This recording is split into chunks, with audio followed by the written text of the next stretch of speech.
4-year-old. Aww. Wherever you like. If you want to sit on the sofa, that's probably the easiest. So most comfortable, I suppose. All right, Althea. Like I explained to you, I just wanted to get some clarifying questions, all right, answered, and answer them to the best of your ability. I understand that this event occurred, some time ago, and some time has passed. So going back to that specific evening, Yes. I know when you contacted 911, they spoke to you about regarding the medication that Calvin had taken and what you remembered about what he had taken. Do you recall what the conversation was and what you stated to him about the medication he had taken? I was trying to remember the name of it because it was a brand new medication, even though it's like Alprozam or something like that. Alprazolam? Something like that. Right. It's something that can calm him so that he could go to sleep. Okay. So that was one of the things that I was talking to them about. Okay. Was there any other medication that you mentioned during the 911 call? I know he took Entresto. Okay. He took... I don't remember if I mentioned that, but he takes something like a water pill. It starts with a B. I don't know his medication because I don't give him his medication. Sure. So, but other than that. Okay. So that's all you recall about the 911 call. Do you specifically remember if he took Benadryl that evening? No, I wouldn't know if he did or not. You're not sure? Because the only one that I gave him is the one to calm him to let him go on sleep. Okay. So. But you did not visually see him taking Benadryl that evening? No. Would it be typical for him to be able to take something like Benadryl without your knowledge? Of course, because I don't stand up over him to watch him. Exactly, because he was an adult and he was able to take his own medication, correct? I will even advise him, because the way how I do my medication, to make sure I take them, I have the pill box. Gotcha. And I said, I have a pill box if you want to use it. And he says no. He didn't want to use that. I know he takes some of them in his cooler. Okay. To go, I guess he must be the bag. I have no idea. Okay. But I see him in his cooler sometimes. Okay. But specific to this evening, you can't verify whether he did or did not take Benadryl. I cannot verify. When we were watching the TV after Mass Singer finished, he said he's going to take his medicine. Okay. And I left the room. I went into the other room because that means he needs to go and sleep. Okay. So that was it. And with I think it was a high blood pressure medication that you had mentioned to the medical examiner's office, Coracidin, something like that? Coracidin, that is for cold. For cold? Yeah, but I don't remember saying anything about that, though. Okay. But that is the high blood pressure medication. High blood pressure medication, correct? Okay. That is just for cold, when you have a cold. Okay, so it's specific to when he's not feeling well, or when someone's not feeling well and you have a cold. Yes, okay. That's what that is for. Okay. But do you recall having a conversation with the medical examiner's office at some point? When they called, they asked me about, they call it a different name, and then they say it's the generic to Benadryl. Okay. Something starts with a die. It's a long name. Okay. And then she said it's the generic to Benadryl. Okay.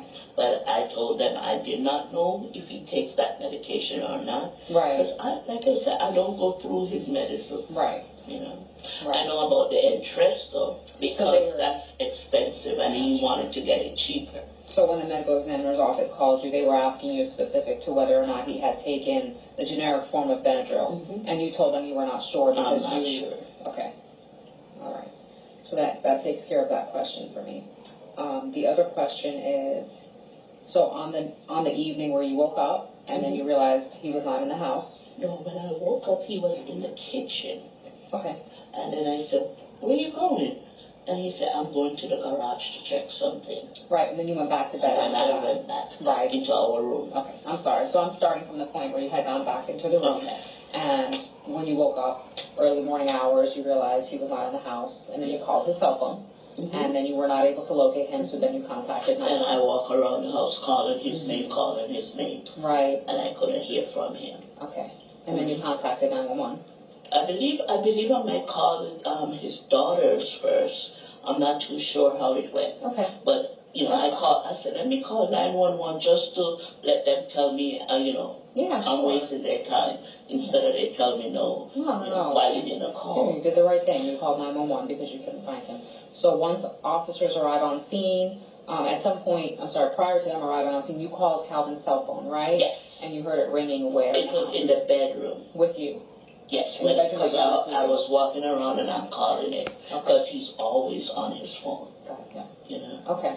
So once or now, I'm going to move forward. When officers finally arrive on scene, at some point, Calvin's phone rings, correct?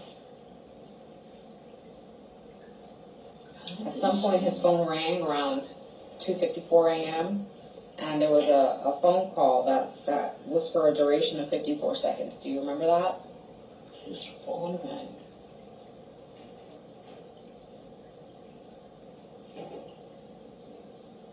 I spoke to his daughter-in-law, and she said her husband, his son, would be on his way from work.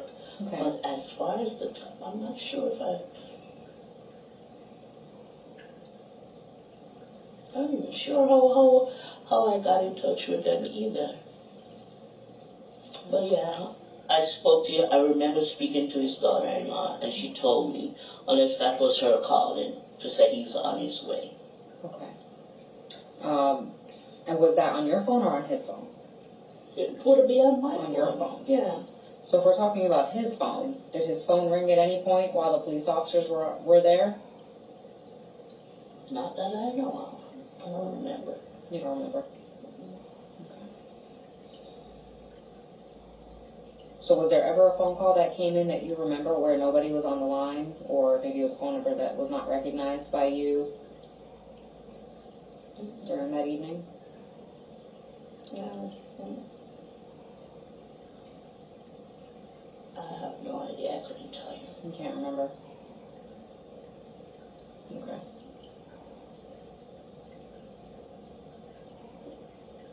I don't know if it did. You don't know? Okay. If the answer is I don't know, I don't remember, then that's what it is. But I just want to make I sure want that's to what see if you're his saying. sister called. I'm actually going to verify something real fast if you want to give me 2 seconds. Okay. All right, I'll be right back.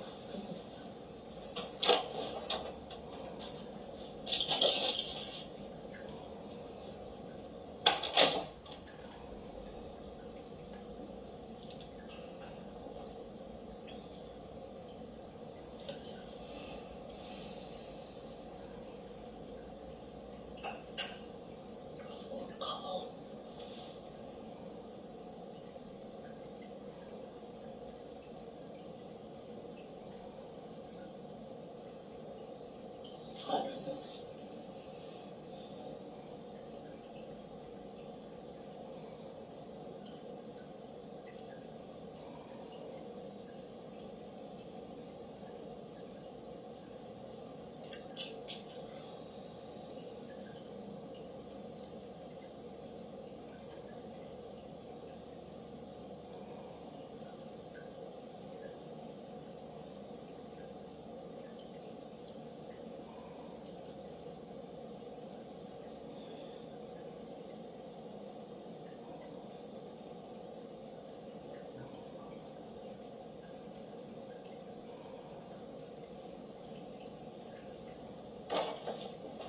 I just wanted to make sure that I had my facts straight.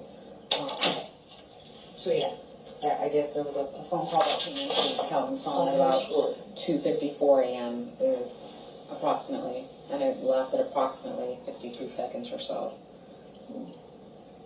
I don't know if you recall that at all. Okay, if you don't, then you don't. When I go home, I'll turn on his phone and see. Because I still have his phone. You know, it just doesn't, we don't turn it on or anything.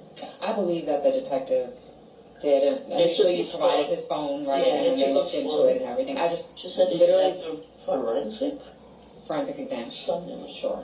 And it's literally just a question that needs to be addressed, that maybe, you know, you would recall or you wouldn't recall, and if you don't, then... Yeah, no. Okay.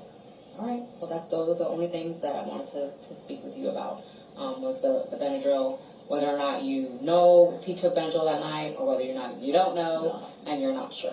I was shocked when the medical examiner said that what they found in his system, because I know that they prescribe him, but this is before all his things, something, Zolpidem. Okay. that's ambient. Okay. But then when he went to the hospital Mhm. and he told them he can't sleep, Right. they gave him the medication. And then he went to his doctor, but I don't know if it's the same medication the doctor also prescribed for him. Okay. Those are the two things that I know that he takes for sleeping. Okay. But other than that, Do you recall having Benadryl in the house? we might have it at one time. Okay. Because he does have allergies. Okay. But other than that, not going to tell you. Okay. But one thing I wanted to find out from you, have anybody went and interviewed any of the co-workers? I'll be honest with you, I'm not the lead detective. That's definitely something I can pass on to Detective Meyer if you'd like. And once I'm back. Detective Myers? Yes, Meyer. I thought it gave it to somebody else. For the initial investigation was hers. Correct? That's what Right, she spoke with. the initial. Right, so that's something that she would know. That's why I'm saying I would have to refer back to her for that because I didn't investigate it from day one. Okay? But I will definitely pass that on and have her contact you regarding that. Okay? Or I can contact you once I get the answer, either way. All right, that's fine, that's fine. We're just wondering. I understand. So co-workers is what you were talking about? Just co-workers at the his medical office? co-workers. Yeah, and I don't know if they interview any of the church people. I don't know. They didn't say anything to me. Okay. But I'll try to find those answers for you. Okay. Well, thank you so much for coming in on such short notice. I really do appreciate it. okay. Okay? I'll walk you now. Thank you. You're welcome.